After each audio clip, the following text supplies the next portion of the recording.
Alléluia, encore, alléluia, cet après-midi de mercredi de l'année 2019. Je dis alléluia à tous ceux qui nous suivent sur cette merveilleuse chaîne. Vous tous qui nous suivez de près comme de loin, je dis alléluia. Alléluia à ceux de la France, alléluia à ceux de Bruxelles que j'aime beaucoup, alléluia à ceux de l'Afrique que j'aime aussi tendrement de tout mon cœur. Alléluia à Abidjan, alléluia à Yamoussoukro, alléluia à N'Djamena, alléluia à Yaoundé, alléluia à Douala, alléluia à Bafan, à Bafoussam, alléluia à Johannesburg, là où on a des personnes qui suivent cette merveilleuse chaîne.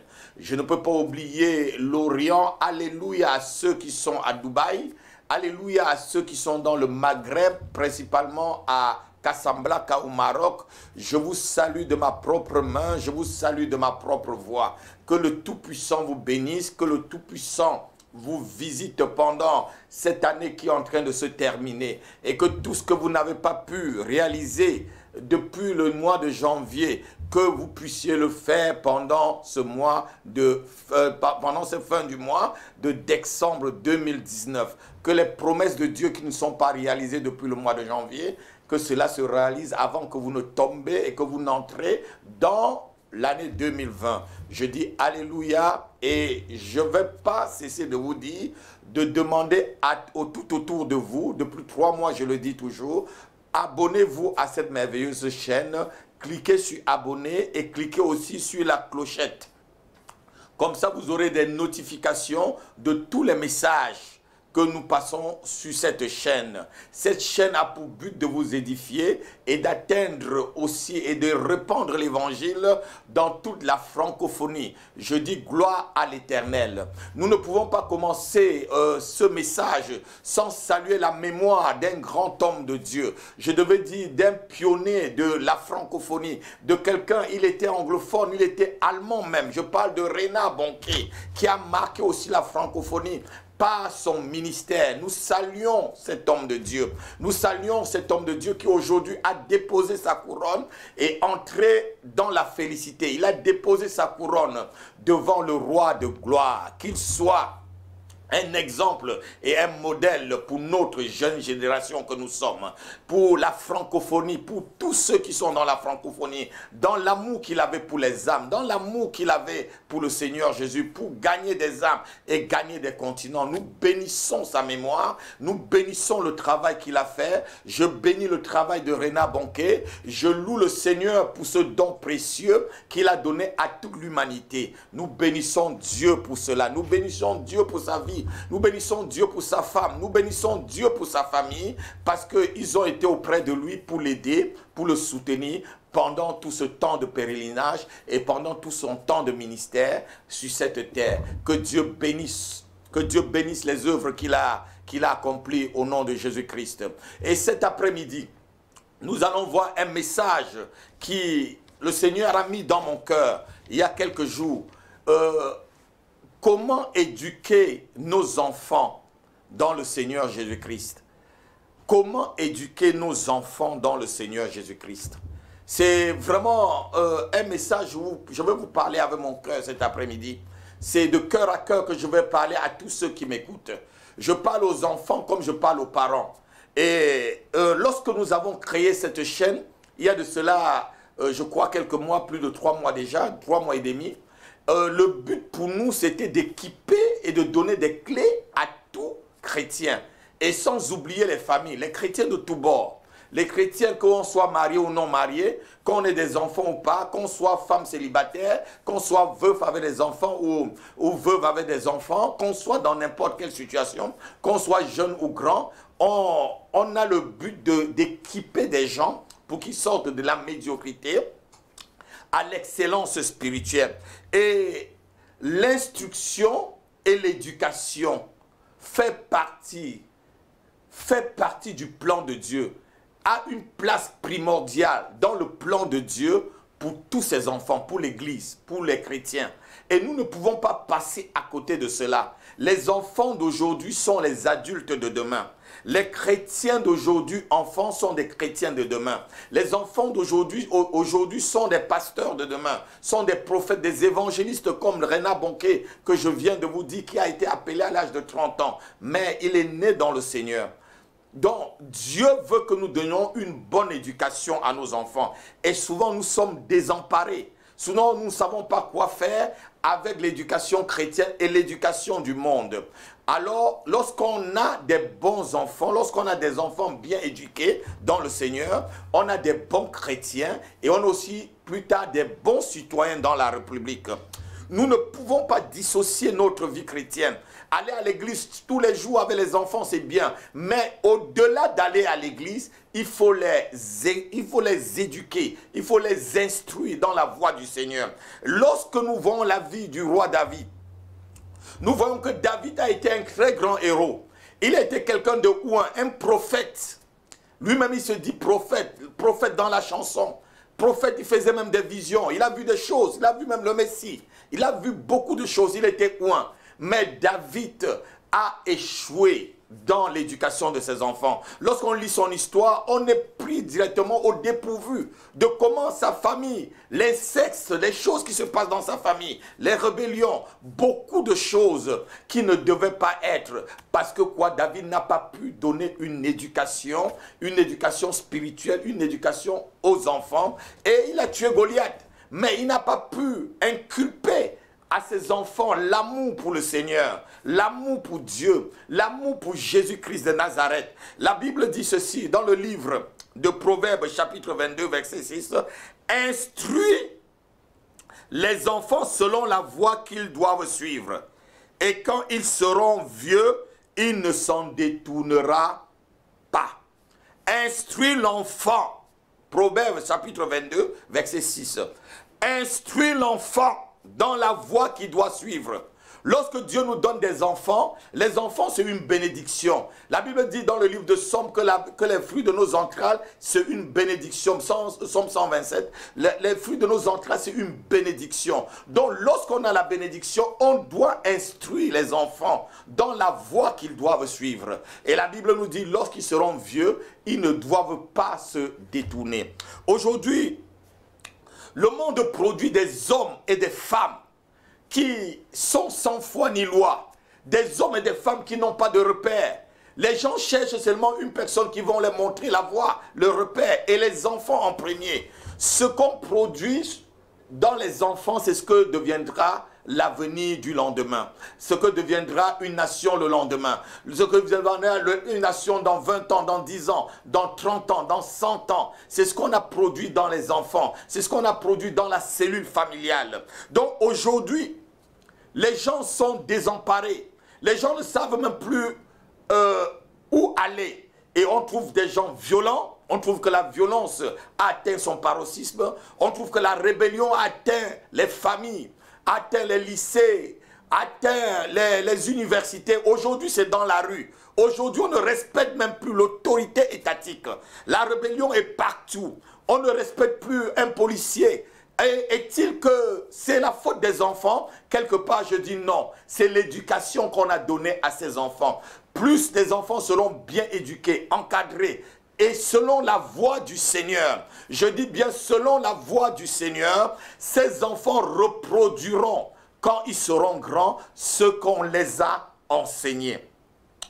Et je veux faire une différence entre l'enseignement d'un enfant et sa formation.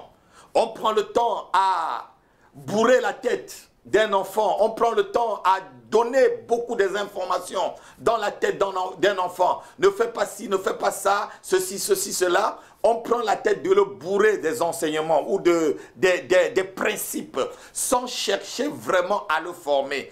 Pour avoir un enfant formé, on doit avoir des enfants formés, inculpés. C'est-à-dire, on doit former son enfant. Donc on doit l'inculper une voie qu'il doit suivre, des principes de vie. On doit lui donner et on doit veiller, lorsqu'on lui donne des principes, on doit veiller que cet enfant puisse mettre ces principes en pratique. C'est ça, former un enfant. Donc, lorsque vous lui dites des choses, maintenant, vous le mettez en pratique. C'est comme ça que le chrétien doit éduquer son enfant. Lorsqu'on dit des choses, on veille à ce que cet enfant met la chose en pratique.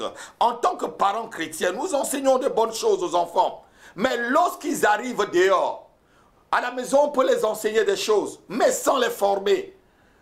Et lorsqu'ils arriveront dehors et qu'ils vont entendre certaines choses, quand ils vont entendre certaines choses qui vont dans leur sens, dans le sens de leur chair, ils risqueront d'oublier vos enseignements.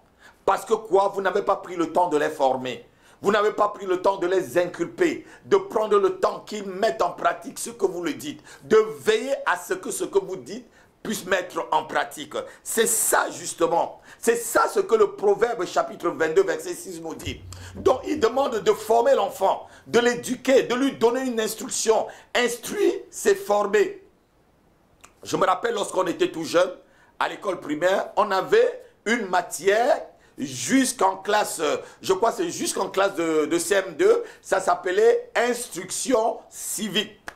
Et dans laquelle on nous enseignait les lois de la République. Il faut respecter le policier, il faut respecter l'instituteur, il faut respecter les lois de la République, il faut respecter ce qui appartient au domaine public et même au domaine privé. Il faut respecter les parents à la maison. On nous instruisait, on nous donnait tout cela. On nous faisait aussi monter le drapeau, on nous faisait chanter les hymnes, on nous donnait l'amour du pays, on nous donnait l'amour de la nation dans laquelle c'était une instruction. C'est ainsi que lorsque on est chrétien, on doit inculper aussi ces genres de valeurs à nos enfants, les former, les instruire. C'est ce que la Bible est en train de dire dans ce verset-là. Les inculper quelque chose, les former. Une famille chrétienne ne peut pas prétendre instruire un enfant si ce dernier ne vit pas pour Jésus-Christ. Tu ne peux pas instruire un enfant et tu ne veilles pas qu'il vive vraiment pour le Seigneur. C'est que tu n'as rien fait, c'est que tu lui as seulement donné des informations. Donc nous devons veiller que ce que nous disons à nos enfants, qu'ils les mettent en pratique. Que veut dire franchement former un enfant? Former un enfant, c'est le façonner, c'est façonner son caractère. C'est façonner son caractère pour qu'il ait le caractère de Christ. Ayant le caractère de Christ, il sera un bon citoyen pour la République. Ayant le caractère de Christ, il sera un bon citoyen dans la nation. Il sera un bon membre de famille. Il sera un bon chrétien. Donc, façonner le caractère de l'enfant. Ce n'est pas être dur. On va voir dans les jours qui suivent. Parce que ce message, je vais le donner en plusieurs épisodes. Donc, aujourd'hui, on verra, on introduit pour voir comment éduquer nos enfants dans le Seigneur. Comment éduquer nos enfants. Avant de continuer, je vais demander à ceux qui viennent de prendre l'antenne, justement, de vous abonner à cette merveilleuse chaîne. Nous voulons que vous vous abonnez. Votre abonnement fait partie de votre participation. C'est votre offrande par rapport à cette chaîne. Abonnez-vous, mettez abonner et cliquez sur la petite clochette pour que lorsqu'il y a des messages, vous ayez directement des notifications. Que Dieu vous bénisse. Je disais former l'enfant, c'est l'enseigner par la mise en pratique de ce que vous dites ou de ce que vous l'avez inculpé. La mise en pratique. On ne doit pas seulement donner des informations à l'enfant. On ne doit pas seulement de lui dire ne fais pas ci, ne fais pas ça. On doit veiller à ce qu'on lui a dit, on le met en pratique. C'est l'aider à exercer ce qu'on lui a dit. C'est l'aider à exercer ce qu'on lui a dit. Que ce soit des responsables spirituels. On éduque même des enfants dans les églises. Même si c'est ton pasteur, même si c'est ton responsable spirituel, son but c'est de te former. C'est ça la formation. T'aider à exercer ce qu'on vient de te dire. Former aussi, c'est rendre la personne obéissante à la parole de Dieu. C'est rendre une personne obéissante. Non seulement à la parole de Dieu, à l'autorité de Dieu et à l'autorité familiale, à l'autorité étatique. Lorsque les enfants seront bien formés, ces enfants respecteront les policiers. Ces enfants respecteront les éducateurs. Ces enfants respecteront les proviseurs. Aujourd'hui, on voit des parents qui vont agresser agresser les professeurs dans les lycées, dans les collèges. Parce que quoi, on a mis un zéro à un enfant. Parce que quoi, on a retenu un enfant. Parce que quoi, on a puni un enfant. Mais non, non, cela ne devait pas se passer ainsi. L'enfant a besoin des repères. L'enfant a besoin qu'on lui montre la voie. Instruis ton enfant, dit la Bible, dans la voie qu'il doit suivre. Est-il aujourd'hui, les enfants aujourd'hui ne respectent plus personne. Parce que quoi, ils sont devenus incorrigibles. À cause de quoi? À cause du fait que les parents même aussi n'ont pas le repère. Le seul repère des repères, le seul repère des repères, je le dis, le seul repère des repères d'une famille, c'est Jésus-Christ de Nazareth. Et lorsque toute la famille sera focalisée, les enfants, le papa, la maman, tous auront une même vision, Jésus-Christ, l'enfant aura la même vision de la famille. Donc, former un enfant, c'est lui inculper la bonne voie que l'enfant doit suivre. C'est l'aider à mettre en pratique pour passer les épreuves de la vie. La formation, c'est aider quelqu'un pour passer une épreuve, pour passer un concours, pour passer les épreuves de la vie. Donc, lorsqu'on donne une éducation à l'enfant, c'est l'aider pour que demain, lorsque une épreuve arrive, il puisse le passer sans votre secours, sans votre concours. Parce que quoi? Il a déjà la formation. Il est déjà équipé pour cela. Il est déjà équipé. Ce que Dieu veut que nous fassions pour nos enfants, c'est les inculper la parole, c'est-à-dire la lecture de la Bible, la connaissance de la Bible. Il dit dans le livre de Josué chapitre 1 au verset 8, on va le lire rapidement avant de terminer ce message. Il dit dans le livre de Josué chapitre 1 verset 8, écoutez ce que la parole de Dieu dit. Que ce livre de la loi ne s'éloigne point de ta bouche. Médite-le jour et nuit pour agir fidèlement selon tout ce qui y est écrit. Car c'est alors que tu auras du succès dans tes entreprises. C'est alors que tu réussiras. Le succès de ton enfant, c'est l'éducation spirituelle que tu lui donnes, l'inculpation de la parole de Dieu. La parole de Dieu, c'est l'héritage qu'on peut donner à nos enfants. L'héritage qu'une nation peut donner aux enfants de la nation, c'est la parole de Dieu. La parole aussi, c'est Jésus-Christ. Lorsque vous donnez la parole à un enfant, vous lui donnez le pain de vie. Vous lui donnez Jésus-Christ qui est le pain de vie. La manne cachée, le pain des grands, comme dit le livre de Somme. Lorsque un enfant a la parole de Dieu, il est en train de manger le pain des grands. Et lorsqu'on mange des pains de grands, on gouvernera des nations, on gouvernera des peuples, on sera des champions. C'est ainsi que le chrétien doit éduquer et élever son enfant. Donc, instruire l'enfant, c'est l'aider à mettre en pratique ce qu'on lui a dit. Ce qu'on lui a donné. Si tu apprends un enfant à prier, si tu l'apprends à lire la parole de Dieu, si tu l'apprends à méditer, tu l'apprends à jeûner, tu l'apprends à aimer le Seigneur, tu l'apprends à aimer les choses du Seigneur, tu l'apprends à être obéissant à la parole de Dieu, tu l'apprends à être obéissant aux autorités, tu l'apprends l'art de travailler dur, tu l'apprends ce que c'est que le travail, tu apprends ce que c'est que obéir, ce que c'est que marcher et triompher, tu l'apprends à endurer toutes les épreuves. Cet enfant est bien formé. Donc former encore aussi son enfant, l'instruire, c'est le former à devenir un bon chrétien et un bon citoyen, comme je venais de le dire. C'est le but du Seigneur. Le but du Seigneur est que toute la nation, toute la République soit fait des hommes bien formés, soit fait des hommes bien faits. C'est le but de Dieu. La Bible dit que heureux la nation dont l'Éternel est Dieu. Donc, former encore son enfant, c'est le discipliner pour qu'il agisse en conséquence par rapport à ce qu'on lui a dit, pour qu'il parvienne à prendre les responsabilités, pour qu'il soit responsable de ses actes, pour qu'il soit responsable de ce qu'il fera dans le futur. On prépare un futur, le futur de l'enfant lorsqu'il est encore petit. Nous n'allons pas prendre un enfant à 18 ans et commencer à le former, non. On aura échoué en ce temps-là. On échouera parce qu'il a déjà un caractère formé. On prend l'enfant dès le bas âge. Lorsqu'il est encore tout petit, on l'inculpe les choses du Seigneur. Instruire, c'est la mise en pratique des choses apprises.